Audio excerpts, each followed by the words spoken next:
Assalamualaikum warahmatullahi wabarakatuh. Selamat pagi, selamat siang, selamat sore, dan selamat malam.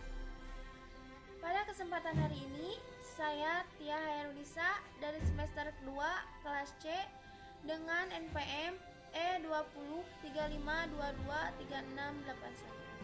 Saya merupakan mahasiswa STIA 11 April 9. Di sini, saya akan memaparkan salah satu materi mengenai jurnal penyesuaian dari mata kuliah Akuntansi Pemerintahan dan Perusahaan oleh dosen pengampu Ibu Lala Sulasti, Esos MSI.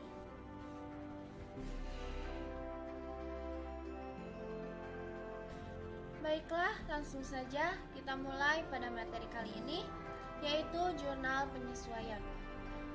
Apa itu jurnal penyesuaian? Jurnal penyesuaian yaitu suatu form atau daftar yang nantinya akan digunakan untuk mencatat akun-akun buku besar yang perlu disesuaikan, sehingga dapat menunjukkan keadaan yang sebenarnya. Tujuan dilakukannya penyesuaian adalah untuk memisahkan antara biaya yang sudah menjadi beban pada suatu periode akuntansi dengan yang belum menjadi beban. Selain itu, antara pendapatan yang sudah menjadi hak dan yang belum menjadi hak. Jurnal penyesuaian disusun berdasarkan data dari neraca saldo dan data penyesuaian akhir periode. Akun-akun yang memerlukan penyesuaian. 1. Perlengkapan atau subpilar. 2. Beban dibayar di muka. Beban dibayar di muka ada dua pencatatan, yaitu A. Dicatat sebagai harta atau neraca. B. Dicatat sebagai beban atau laba rugi. 3. Beban yang masih harus dibayar, accrued expenses. Pendapatan diterima di muka. 5. Dicatat sebagai utang atau kewajiban. 6.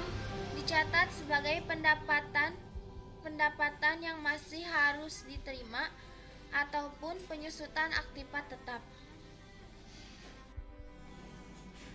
Untuk perlengkapan ada dua pencatatan. A. Jika perlengkapan dicatat sebagai harta, maka formula penyesuaiannya itu adalah sejumlah yang terpakai. Bagaimana mengetahuinya? Langsung saja ke contoh soal. Contoh, pada neraca saldo per 23 Januari 2007 terdapat akun perlengkapan senilai 5 juta. Pada waktu perhitungan ternyata nilai perlengkapan yang ada sebesar 2.500.000. Buatlah jurnal penyesuaiannya. Nah, terdapat akun perlengkapan ini kata kuncinya. Kata kuncinya itu adalah akun apa dalam neraca saldo. Akun perlengkapan itu adalah akun harta. Maka perlengkapannya sesuai dengan metode harta, yaitu beban perlengkapan di debit, perlengkapan di kredit. Ini kata kuncinya. Nah, itu dia perlengkapannya. 5 juta yang masih ada atau yang tersisa 2.500.000. Sementara kalau metode harta kita cari yang terpakai. Berarti yang terpakai berapa? Ialah 2.500.000, yaitu 5 juta dikurang dengan 2.500.000. Nah, jadi beban perlengkapan di kredit 2.500.000 dan di debit 2.500.000. B. Jika perlengkapan dicatat sebagai beban. Contoh, pada neraca saldo per 23 Januari 2007 terdapat akun beban perlengkapan senilai 5 juta. Pada waktu perhitungan ternyata nilai perlengkapan yang ada sebesar 2.500.000. Buatlah jurnal penyesuaiannya. Nah, kata kuncinya akun apa dalam neraca saldo adalah akun beban perlengkapan. Berarti sejumlah yang tersisa. Nah, itu kata kuncinya. Berarti awalnya 5 juta, yang masih ada, yang masih yaitu 2.500.000. Nah, gak perlu kita hitung lagi, langsung saja masukkan angkanya.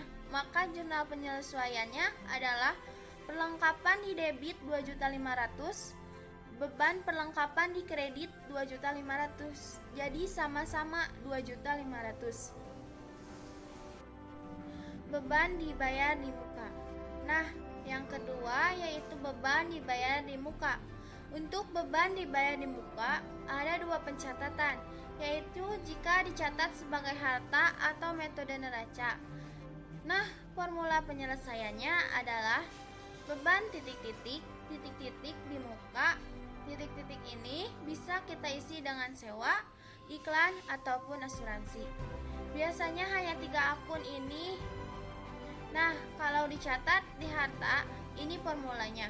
Jumlah rupiahnya adalah sejumlah yang terpakai. Bagaimana kita mengetahuinya? Sebagai harta, langsung saja ke contoh. Contoh soal.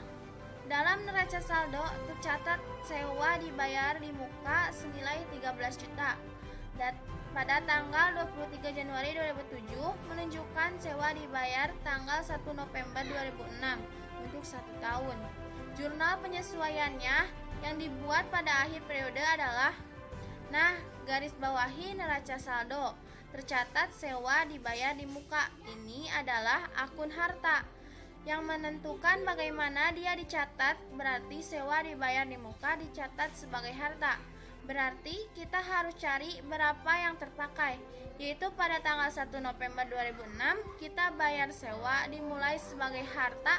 Kata kuncinya, sewa dibayar di muka akun harta sampai 1 tahun itu berakhir tanggal 1 November 2001, 1 tahun. Sementara tanggal 33 Januari 2007 parodi perjumlahan yaitu buku. Nah, itu sebanyak yang terpakai. Yang terpakai itu dari tanggal 1 November 2006 sampai periode tutup buku. Itulah yang terpakai sampai kita tutup buku. Terpakai 3 bulan. Berarti yang tersisa itu adalah dari awal Maret 2007 sampai awal November 2008. Itu sebanyak 9 bulan sewa yang telah menjadi beban dan sudah dijalani, yaitu 3 bulan. Terhitung dari November sampai dengan Januari 2006. Berarti yang terpakai itu 3/12 dikali 13 juta sewanya, yaitu 3.250.000 disewa bayar di muka. Selanjutnya, asuransi dibayar di muka.